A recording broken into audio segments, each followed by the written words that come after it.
আসসালামু আলাইকুম viewer, Jitu cooking হাউসে সবাইকে স্বাগতম। আজকের পর্বে আমি আপনাদেরকে তৈরি করে দেখাবো চিকেন চাইনিজ ভেজিটেবল।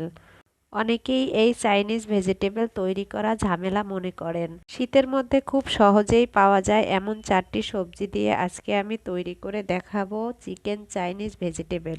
আশা করি আপনাদের ভালো লাগবে। চলুন তাহলে দেখে আসি। চাইনিজ ভেজিটেবল তৈরি করার জন্য আমি প্রথমেই 1 কাপ মুরগির মাংস নিয়েছি। মাংসগুলোকে এভাবে ছোট ছোট পিস করে কেটে ধুয়ে পরিষ্কার করে নিয়েছি। এর মধ্যে দিয়ে দিলাম 1 স্পুন আদা বাটা, 1 স্পুন রসুন বাটা, দিয়ে দিলাম 1 স্পুন লবণ, আর দিয়ে দিলাম হাফ স্পুন কালো গোলমরিচের গুঁড়া। চাইলে আপনারা সাদাটাও দিতে পারেন। দিয়ে দিলাম হাফ স্পুন টেস্টিং সল্ট। এবার আমি হাত দিয়ে মুরগির মাংসগুলোকে ভালো করে মাখিয়ে নিব। মাখানো হয়ে গেলে একটা সাইডে আমি ঢেকে রেখে দিব পরে ব্যবহারের জন্য। এইদিকে চুলায় একটি হাঁড়িতে আমি পর্যাপ্ত পরিমাণ পানি ফুটিয়ে নিয়েছি। চাইনিজ চিকেন ভেজিটেবল রান্না করার জন্য আমি এখানে 4টি সবজি নিয়েছি। পেঁপে আমি এভাবে করে কেটে নিয়েছি 1 কাপ, নিয়েছি 1 কাপ গাজর, আর একটি ক্যাপসিকাম এভাবে করে কেটে নিয়েছি, আর নিয়েছি 1 কাপ পাতাকপি এভাবে একটু বড় করে কেটে নিয়েছি। এবার যে সবজিগুলো সেদ্ধ হতে একটু বেশি সময় লাগে সেই সবজিগুলোকে আমি প্রথমেই সেদ্ধ করে নিব। আমি ফুটন্ত গরম পানির মধ্যে প্রথমেই পেঁপেটাকে সেদ্ধ করে নিব। 2-3 মিনিটের মতো সেদ্ধ করলে হয়ে যাবে। আমার পেঁপেটা সেদ্ধ করা হয়ে গেছে, এবার আমি তুলে নিব। চাইলে আপনারা এই পেঁপের ভিতরে গাজর দিয়েও সেদ্ধ করে নিতে পারেন, কিন্তু তাতে এক সবজির কালার আর এক সবজিতে চলে যাবে, তাই আমি আলাদা আলাদা করে সেদ্ধ করে নিব। এবার আমি ওই একই পানির মধ্যে গাজর দিয়ে গাজরটাকেও 2-3 মিনিটের মতো সেদ্ধ করে নিব। খেয়াল রাখতে হবে সবজিগুলো যেন বেশি সেদ্ধ না হয়ে যায়। 2 থেকে 3 মিনিট সেদ্ধ করলেই হয়ে যাবে। আমার গাজরগুলো সেদ্ধ করা হয়ে গেছে, এবার আমি উঠিয়ে পানি ঝরিয়ে নিব।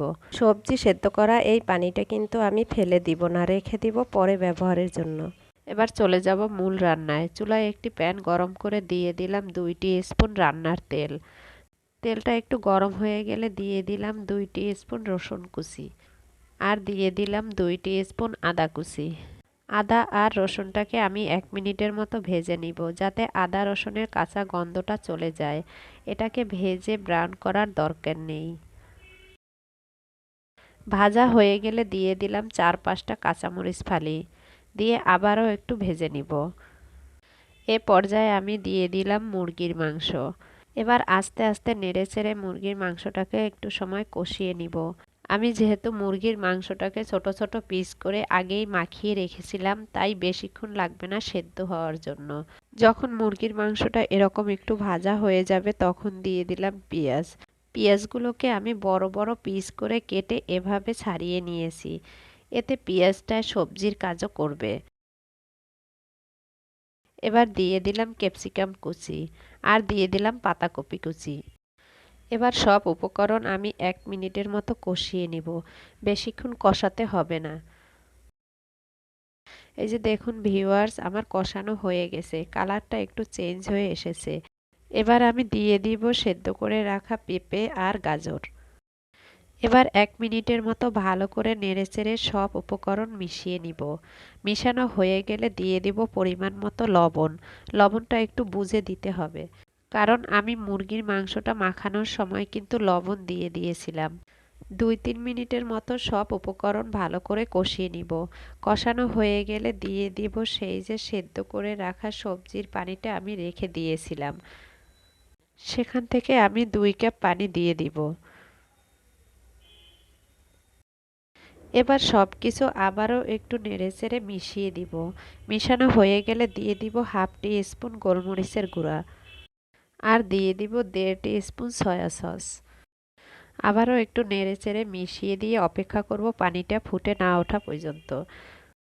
যখন পানিটা ফুটে উঠবে তখন দিয়ে দিব কর্নফ্লাওয়ার। এখানে আমি 4 টেবিল স্পুন কর্নফ্লাওয়ার নিয়েছি। নর্মাল ঠান্ডা পানি দিয়ে ভালো করে এবার গুলিয়ে নিব। এবার এই কর্নফ্লাওয়ারের পানিটা আমি এই সবজির মধ্যে আস্তে আস্তে করে দিব আর নেড়েচেড়ে মিশিয়ে নিব। এভাবে করে কর্নফ্লাওয়ারটা অল্প অল্প দিব আর মিশিয়ে নিব।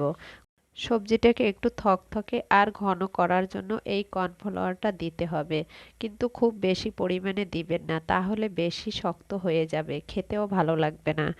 এই যে দেখুন ভিউয়ার্স, আমার সবজিটা প্রায় রান্না করা শেষ। এই পর্যায়ে দিয়ে দিব আমি 3-4টা কাঁচামরিচ।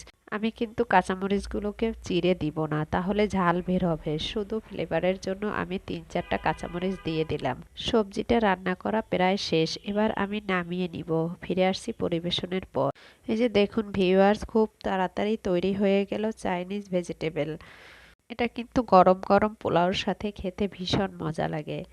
আশা করি আপনাদের কাছে ভালো লেগেছে, আর ভালো লাগলে আমার চ্যানেল সাবস্ক্রাইব করতে ভুলবেন না, লাইক কমেন্ট শেয়ার করবেন। সবাই খুব বেশি ভালো থাকবেন, আমার জন্য দোয়া করবেন। আল্লাহ হাফেজ।